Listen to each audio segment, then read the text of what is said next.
بسم اللہ الرحمن الرحیم۔ زکوٰۃ اسلام کے ارکان و فرائض میں سے تیسرا رکن اور فریضہ ہے۔ زکوٰۃ کی ادائیگی مسلمان جو مالدار ہو وہ ادا کرتا ہے۔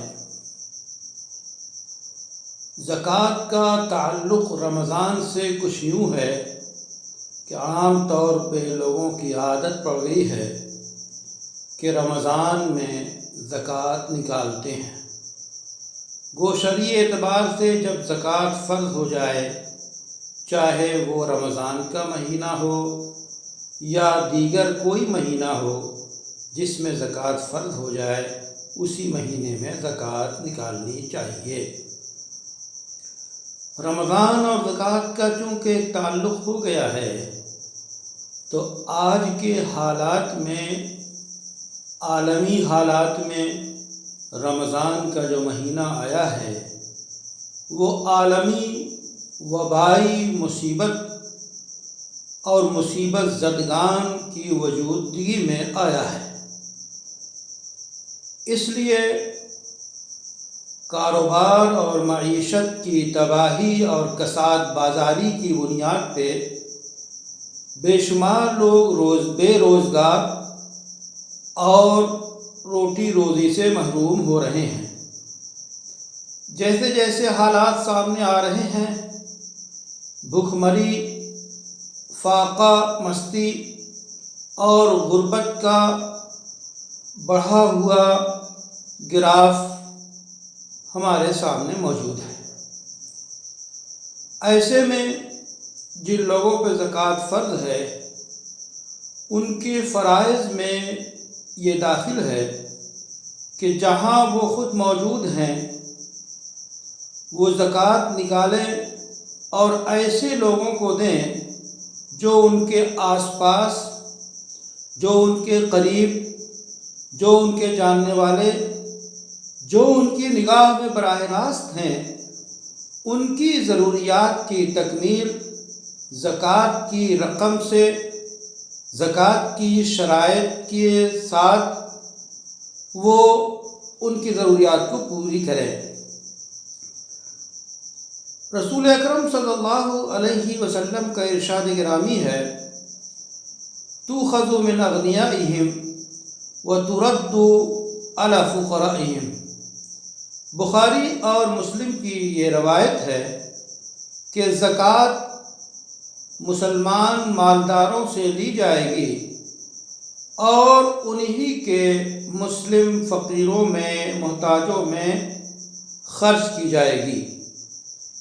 اس لیے جس شہر میں وہ مالدار موجود ہے وہ اسی شہر کے غریبوں کو سب سے پہلے زکوٰۃ دے کر ان کی ضروریات کی تکمیل کرے، ان کا سہارا بنے۔ اسی کے ساتھ ساتھ علماء نے یہ صراحت کی ہے کہ زکوٰۃ کی رقم کو دوسری جگہ منتقل بھی کیا جا سکتا ہے۔ اگر دوسرے شہر میں، دوسری جگہ اس کے رشتہ دار، اس کے جاننے والے یا حد سے زیادہ بڑھی ہوئی غربت وہاں موجود ہے تو زکوٰۃ کی رقم کو منتقل بھی کیا جا سکتا ہے۔ علماء نے افضل قرار دیا ہے کہ پہلے اپنے شہر، اپنے علاقے کے ضرورت مندوں کی ضرورت کی تکمیل زکوٰۃ سے کی جائے، اس کے بعد دیگر علاقوں کی طرف نظر دوڑائی جائے اور وہاں کے لوگوں کو زکوٰۃ کی رقم دی جائے۔ البتہ اس ذیل میں مدارس کا جو جال بچھا ہوا ہے اور مدارس میں زکوٰۃ کی مد بھی ہوتی ہے اور بڑے مصارف زکوٰۃ سے جو ہے انجام پاتے ہیں، تو ظاہر ہے کہ ان کی طرف نظر رکھنا، ان کا خیال رکھنا اور اپنے مال میں سے ان پہ خرچ کرنا یہ ایک دوہری ذمہ داری ہے۔ اور یہ بھی یاد رکھیں اصحاب خیر مالدار اور وہ حضرات جو کہ باقاعدہ اللہ نے ان کو مالدار بنایا ہے اور ان کا ہاتھ کشادہ ہے، تو وہ یاد رکھیں کہ زکوٰۃ ہی کے رقم سے صرف غریبوں محتاجوں کی ضرورت پوری نہیں کی جاتی، بلکہ قرآن انفاق کا لفظ استعمال کرتا ہے، مثل الذین ينفقون فی سبیل اللہ، کہ اللہ کی راہ میں جو لوگ خرچ کرتے ہیں۔ انفاق تمام مال، ہر طرح کے اور مال کو بھی جو زکوٰۃ کے علاوہ ہیں اس میں سے بھی خرچ کیا جائے